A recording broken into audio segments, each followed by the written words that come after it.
দেশ এবং প্রবাস থেকে আপনারা যারা সংযুক্ত আছেন, আমাদের ভিডিও দেখছেন এবং শুনছেন, সবাইকে জানাই আন্তরিক অভিনন্দন ও শুভেচ্ছা। বন্ধুরা, কথা বলতেছিলাম প্রতিবেদনে আসা এই স্ক্রিনে দেওয়া আপুর সাথে। উনি আমাদের সাথে অডিও কলে সংযুক্ত আছে। উনি কেন প্রতিবেদনে আসলো, ওনার বিস্তারিত ওনার মুখ থেকে আমরা শুনি। তো চলুন কথা বলতেছি, ওনার কাছ থেকে শোনা যাক। আসসালামু আলাইকুম। ওয়ালাইকুম আসসালাম। কেমন আছেন? আলহামদুলিল্লাহ, ভালো আছি। তো আপনি প্রতিবেদনে কেন আসলেন বলেন?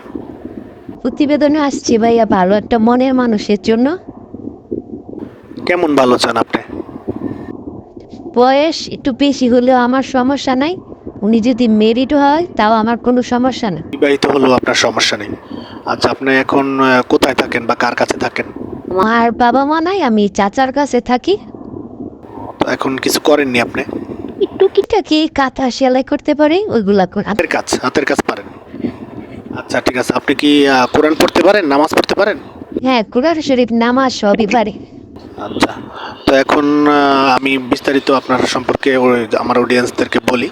তো আসলে মূলত ওনার বাবা মা নেই, উনি ওনার চাচার কাছে বড় হয়েছে। ওনার বাবা মা মারা গেছে। তো এমত অবস্থায় উনি কিছুই করে না, তো টুকটাক উনি হাতের কাজ মানে নকশি কাঁথা বা বিভিন্ন হাতের কাজ পারে, ওইটাই করে। ওইটা দিয়ে সাধারণত ওনার নিজের যে খরচটা আছে ওইটা চালায়। এখন এমত অবস্থায় আসলে ওনার ওইরকমভাবে ভালো বিয়ে শাদীও আসতেছে না। উনি চাচ্ছে যে ভালো একটা মনের মানুষ। উনি বলেছেন যে পাত্রের বয়স একটু বেশি হলেও সমস্যা নেই, আর বিবাহিত হলেও সমস্যা নেই, উনি রাজি আছে। তো আপনারা যারা ওনার সম্পর্কে আরও জানতে চান, স্ক্রিনে দেওয়া নাম্বার আছে, ওনার সাথে কথা বলে ওনার নাম, ঠিকানা ইত্যাদি সব কিছু জেনে নেবেন।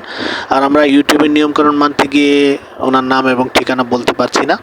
আপনারা ওনার কাছ থেকে ওনার সব কিছু জেনে নেবেন। আর আপনারা আমাদের চ্যানেলের সাথে ছিলেন, আছেন, থাকবেন।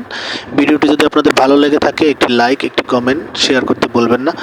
অবশ্যই আমাদের চ্যানেলকে সাপোর্ট করবেন। আমরাও আপনাদেরকে সামনের দিনগুলোতে ভালো ভালো বিনোদনমূলক প্রতিবেদন ভিডিও দিতে পারবো ইনশাল্লাহ। আপনারা সবাই ভালো থাকবেন, আপনাদের সুস্থতা কামনা করে আজকের মতো এখানেই বিদায় নিচ্ছি। আসসালামু আলাইকুম।